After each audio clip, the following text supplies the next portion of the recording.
Y a continuación quiero presentar al doctor Jorge Pérez Matera, infectólogo pediatra médico, actualmente trabaja en Barranquilla con esta importante conferencia sobre varicela en Colombia.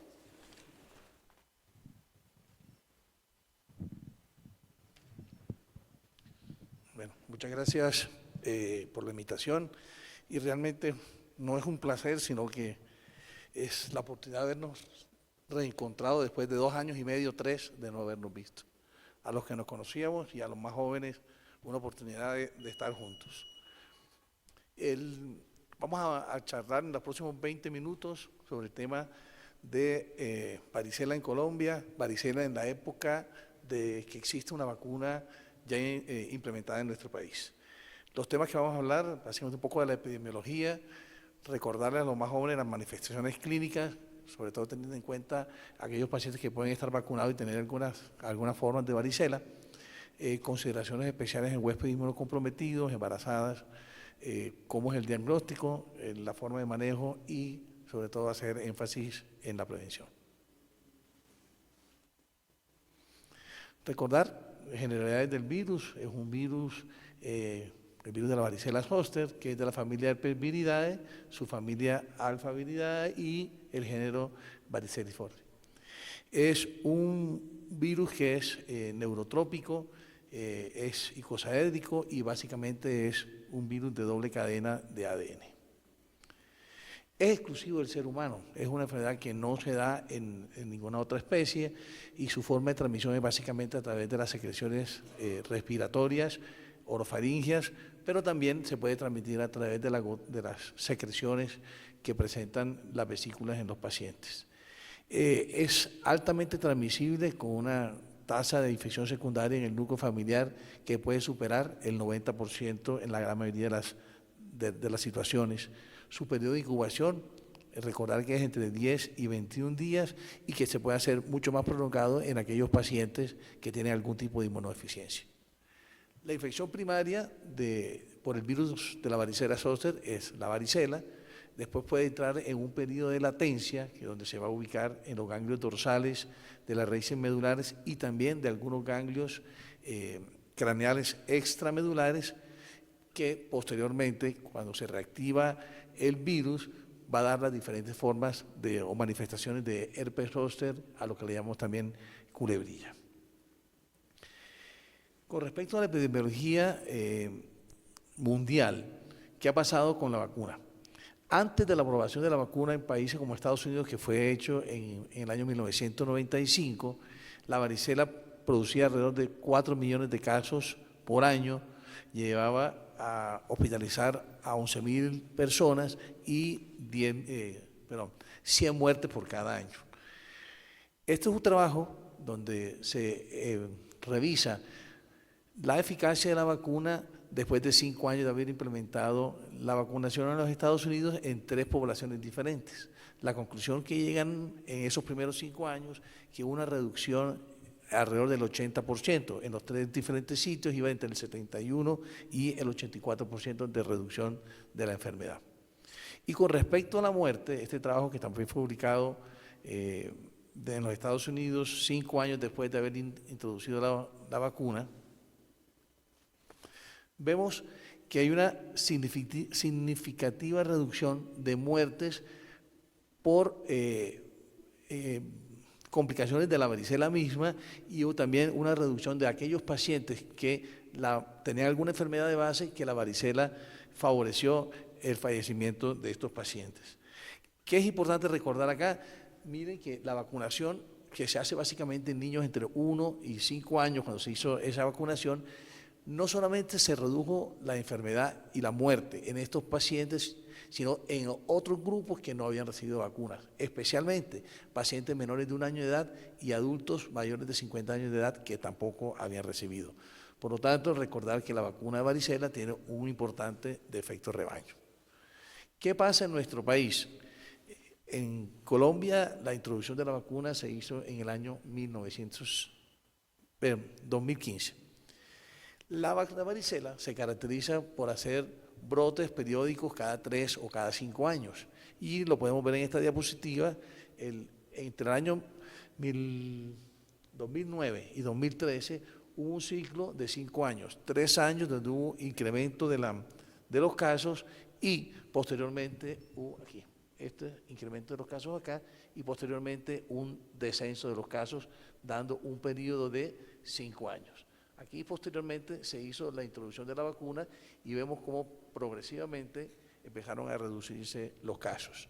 En Colombia, la segunda dosis se empezó a poner en el año 2019.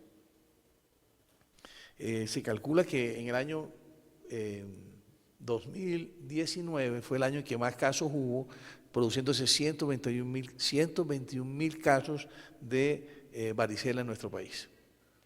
¿Y qué pasó con los diferentes grupos etarios? Bueno, la mayoría de los casos se siguen presentando en niños entre 1 y 4 años, niños entre 5 y 15 años y también en pacientitos menores de 1 año de edad.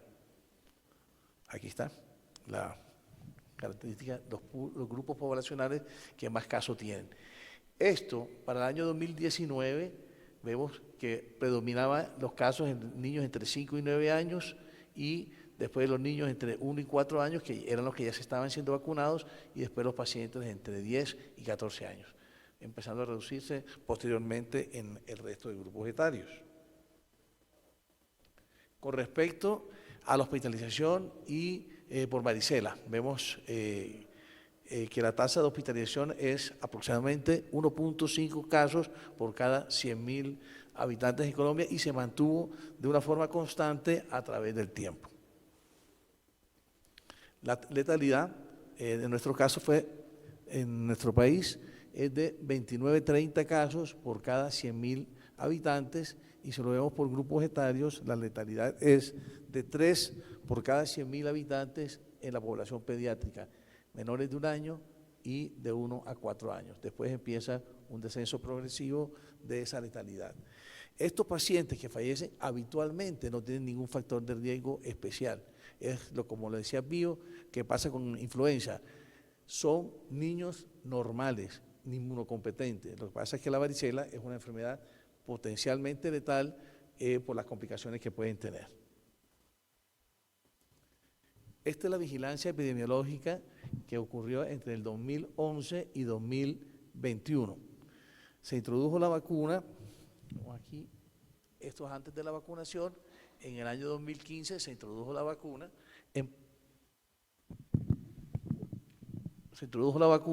y empezó a haber una caída año tras año, alrededor de 6.29% en la reducción de los casos por año, y esto tiene una significancia estadística. ¿Qué pasó en el 2019 y hasta el 2021? Hubo una caída muy importante de los casos, alrededor del 64%, pero esto no tiene significancia estadística con respecto a la función de la vacuna.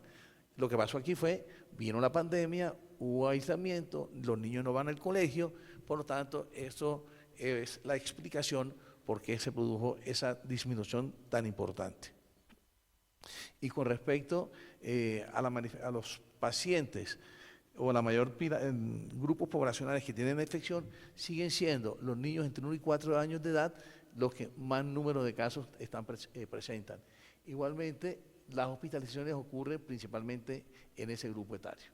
Niños entre 1 y 4 años de edad y después le siguen los niños menores de 1 año de edad. ¿Cómo es el cuadro clínico de la varicela? Habitualmente el paciente empieza con un cuadro prodrómico, fiebre, malestar, decaimiento, anorexia, malestar general, dolor de cabeza, que dura entre 1 y 2 días. A eso se le agregan algunos síntomas constitucionales de postración en las siguientes 24-48 horas y hasta que aparecen las primeras manifestaciones ya en la piel. La distribución de las lesiones de la varicela es cefalocaudal. Se caracteriza las lesiones porque puede comenzar como una mácula, después que se convierte en una maculopápula eritematosa, avanza hasta una vesícula que tiene un contenido líquido claro y que después de 48 horas ese líquido se va a tornar opaco. Es importante recordar que la forma es en el mismo momento hay diferentes tipos de lesiones. El paciente puede tener mácula, puede tener pápula y puede tener costra. Aproximadamente el periodo de viremia dura 3 días en estos pacientes, pero la aparición de lesiones nuevas pueden durar entre 7 y 8 días. Después de desaparecer las vesículas, viene una formación de una costra, se cae la costra y hay la reepitelización de la piel de los pacientes. Acordarse que la mucosa también puede estar comprometida, tanto la mucosa oral y en el caso de las niñas, compromiso de la mucosa vaginal. Con respecto al herpes zóster o reactivación de la varicela, el tipo de lesión son unas lesiones en roseta, son lesiones vesiculosas, en acúmulos que habitualmente ocupan entre 1 y 3 dermatomas, habitualmente compromete el tórax y puede comprometer la región lumbar, pero cuando el comprometido es un nervio de los extramedulares como el quinto, el séptimo, el octavo, ese paciente va a tener ese tipo de lesiones en cara, en cuello, o hay compromiso del ocular. Esta foto corresponde al último paciente que estuvimos hospitalizado hace 3 semanas, una niña con un herpes localizado a este nivel. Realmente, y en estos pacientes con zóster, habitualmente las lesiones casi todas están en el mismo periodo. Están en periodo vesiculoso y posteriormente pasan a un periodo costroso. ¿Cuáles son las complicaciones más frecuentes en la varicela? Pues las infecciones, la sobreinfección bacteriana en el 5% de los pacientes. Los gérmenes que producen estas lesiones son estrepto del grupo A y infecciones o sobreinfecciones por estafilococo. Entonces las manifestaciones pueden ser impétigo, celulitis, linfangitis o abscesos subcutáneos. La segunda complicación que vemos son las neurológicas.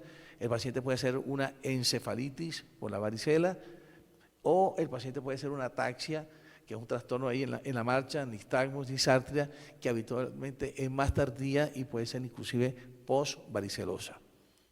Tercera complicación importante, la neumonía varicelosa se puede presentar en un 5 o 6% de los pacientes y la manifestación se da dentro del periodo de estado entre que el paciente todavía tiene lesiones vesículo-costrosas, tos, disnea, dificultad respiratoria, cianosis, dolor torácico.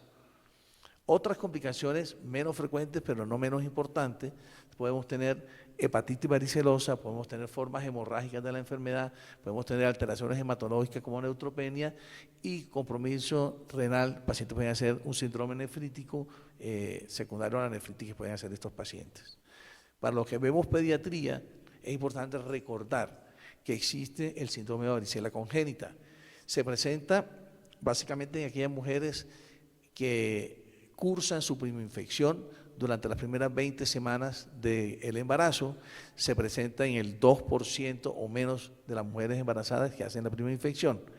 Y las manifestaciones clínicas más importantes en el producto van a ser compromiso de la piel, compromiso de las extremidades y compromiso ocular. Podemos tener defectos en la composición de la piel, podemos tener cicatrices que hayan dejado la varicela in útero y áreas de hipopigmentación. En las extremidades que vamos a tener, extremidades hipoplásicas, atrofia muscular, malformaciones articulares o anomalías articulares y ausencia o malformación de dedos en manos y en pies. Con respecto al compromiso ocular, lo que vamos a ver en estos pacientes son corioretinitis y microoftalmía. ¿Cómo es el diagnóstico de la varicela? Sigue siendo un diagnóstico clínico. Esa descripción que hicimos ahorita, ese tipo de lesiones polimorfas, cefalocaudales, de máculas, pápulas y vesículas, seguidos de costras. Es importante tener en cuenta las otras patologías que pueden presentar cuadros similares, sobre todo en aquellos pacientes que han tenido una primera dosis de vacuna de varicela y que hacen una forma modificada o atenuada, donde aparecen algunas pocas vesículas y existe la posibilidad de pensar que es un síndrome de boca, mano, pie. Muchas veces son lesiones, son impéticos, que tienen lesiones vesiculosas y que pueden interpretarse como si fuese una varicela. Anteriormente se utilizaba la tinción de sangre para ver la presencia de inclusiones intranucleares en las lesiones. Realmente esa tiene una sensibilidad baja, menos del 60%, y realmente la reacción en cadena de la polimerasa que se puede tomar no solamente en las lesiones vesiculosas, sino también en secreciones nasofaringias, nos permiten hacer un mejor diagnóstico. Los cultivos virales son mucho más engorrosos, son difíciles de hacer, no se hacen en casi ningún sitio de práctica clínica, pero es importante que algunos centros de investigación todavía lo pueden hacer. En algunas situaciones la serología nos puede servir como para hacer una serología pareada en aquellos pacientes que tuvieron formas atípicas o son inmunocomprometidos. Tomamos una primera muestra donde podemos evaluar IgG y IgM, 2 semanas después vemos si hay incremento de 4 veces los títulos, positivización de la IgM de negativo la primera muestra a la segunda muestra positivo, y eso retrospectivamente nos sirve para hacer el diagnóstico, pero en términos prácticos de la clínica no tiene mucha utilidad. Con respecto al tratamiento, el tratamiento de la varicela, dado que es una enfermedad de curso benigno, es autolimitado, como dije antes, la viremia dura muy poco, dura 2-3 días, la gran mayoría de los pacientes no requieren medicación antiviral. Su uso va a depender de algunos aspectos propios del huésped, si es un paciente inmunocomprometido, si es un paciente inmunocompetente, la magnitud, la extensión de la lesión y la respuesta inicial a la terapia de sostén. ¿Cuáles son el manejo de sostén de estos pacientes? Pues uno, el manejo de la fiebre, el manejo del dolor, acetaminofén. Acuérdense que estos pacientes no deben recibir aspirina, pues tienen el riesgo de ser un síndrome de Reye, hidratación adecuada del paciente, utilización de lociones o soluciones antipruriginosas o utilización de antihistamínicos, emolientes para hidratar bien la piel y medidas estrictas de higiene, corte de uñas, lavado de manos, baño diario. Existen en nuestro medio muchos mitos que nosotros como pediatras, como infectólogos tenemos que trabajar sobre esas familias, que no pongan soluciones que pueden ser irritantes para bañar el paciente, eucalipto. En la costa hay un árbol que llaman matarratón, le ponen de eso a los pacientes y realmente eso a veces empeora la situación y no nos sirve de mucho. Con respecto a los medicamentos para la varicela, básicamente el medicamento líder sigue siendo el aciclovir. Es un análogo del nucleócido de los virus sintéticos que inhibe la replicación del virus herpes humano. Es mucho más eficaz o más potente para el herpes simple que para el herpes zóster, pero es la droga de elección para la gran mayoría de los casos de infecciones por herpes zóster. Atraviesa fácilmente la placenta, se puede encontrar en tejidos fetales, en sangre del cordón umbilical y en líquido amniótico. Esto podría servir de algo para mejorar la situación en los pacientes, en las mujeres embarazadas que pueden recibir el medicamento. Otros medicamentos disponibles, valanciclovir y fanciclovir, que son prodrogas del aciclovir y el penciclovir, respectivamente. Básicamente está aprobado para su utilización en herpes zóster en la población adultos. En la población pediátrica no tenemos indicación y no tenemos dosis claramente establecidas para esto. Foscarnet se utiliza en algunas situaciones donde estamos frente a algunos virus de varicela resistentes a la aciclovir. ¿En quiénes indicamos aciclovir oral? Básicamente en aquellos pacientes o grupos de pacientes que tienen mayor riesgo de complicaciones. ¿Quiénes son? Adolescentes y jóvenes mayores de 12 años de edad, personas que tienen algún trastorno cutáneo o pulmonar crónico, pacientes que están bajo tratamiento con salicilatos, pacientes con cursos leves e intermitentes de corticoides inhalados, mujeres embarazadas con varicela no complicadas, y considerar en los casos de casos secundarios de varicela en el domicilio, porque está claramente demostrado que las formas en estos pacientes es mucho más severa que cuando el primer caso dentro del domicilio. Y también, obviamente, en aquellos pacientes que cursan varicela y son contactos de algún paciente inmunocomprometido que no está adecuadamente vacunado. ¿Y en quiénes indicamos la La terapia endovenosa, básicamente huéspedes inmunocomprometidos, varicela neonatal, embarazadas con varicelas complicadas, formas severas de varicela, lesiones hemorrágicas, pacientes con dolor abdominal o lumbar severo, neumonía varicelosa y en pacientes que tienen forma diseminada, compromiso hepático, compromiso renal, alteraciones de coagulación y otro tipo de lesiones y compromisos hematológicos. Obviamente en los pacientes que hacen encefalitis. Prevención. Vamos a hablar de la prevención. Hay diferentes formas de prevención. Es una, inmunización activa. Dos, después podemos hablar de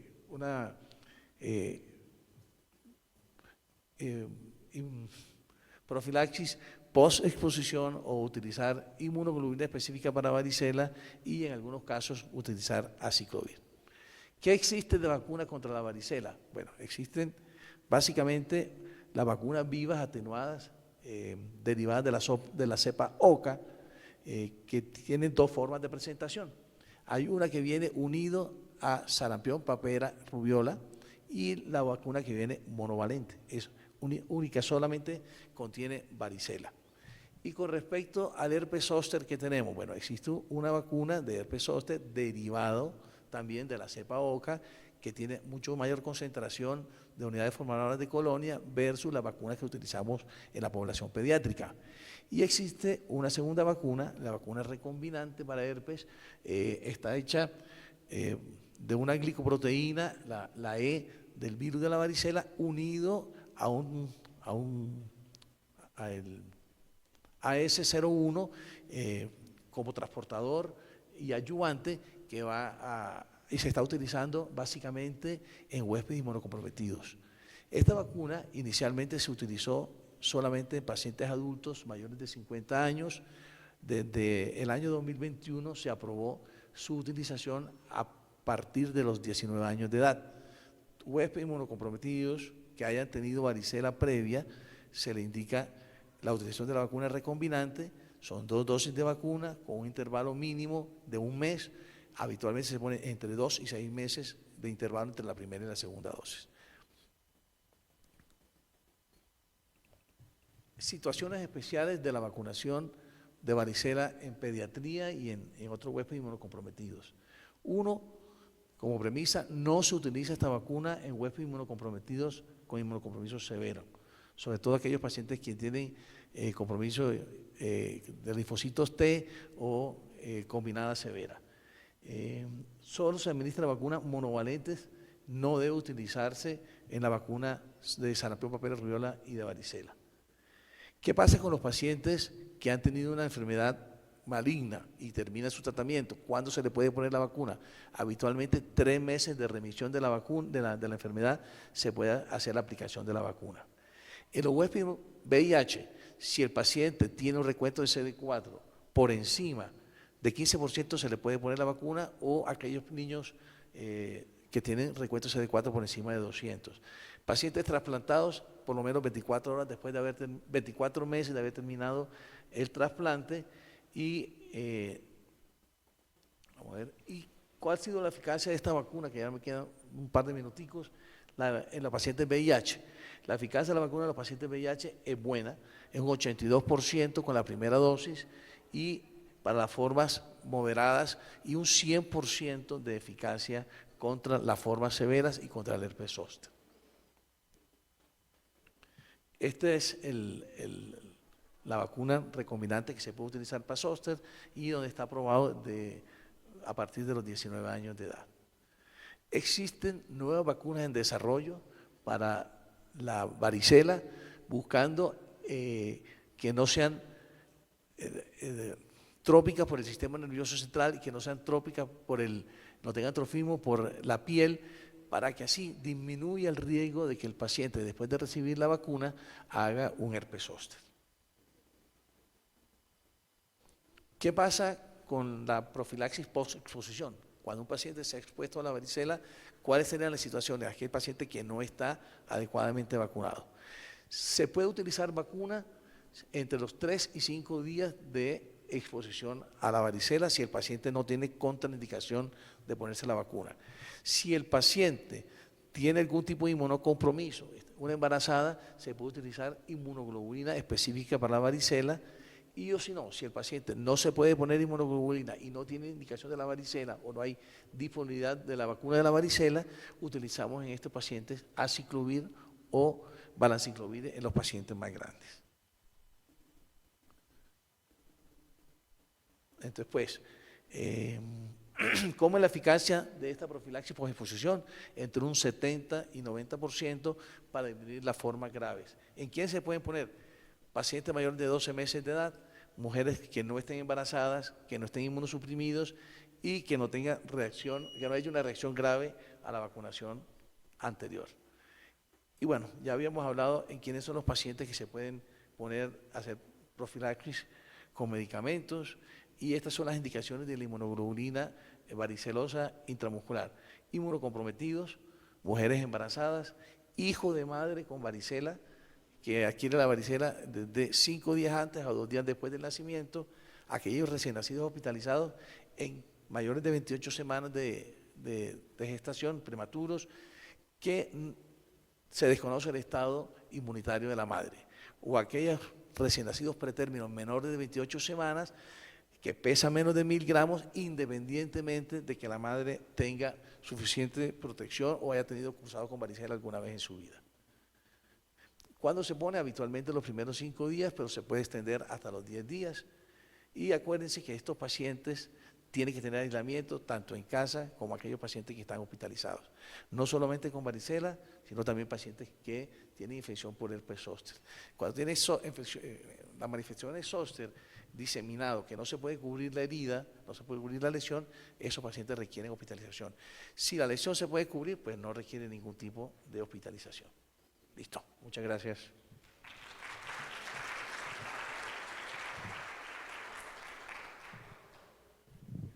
Bueno, mil gracias al doctor Jorge Pérez y a todos los conferencistas.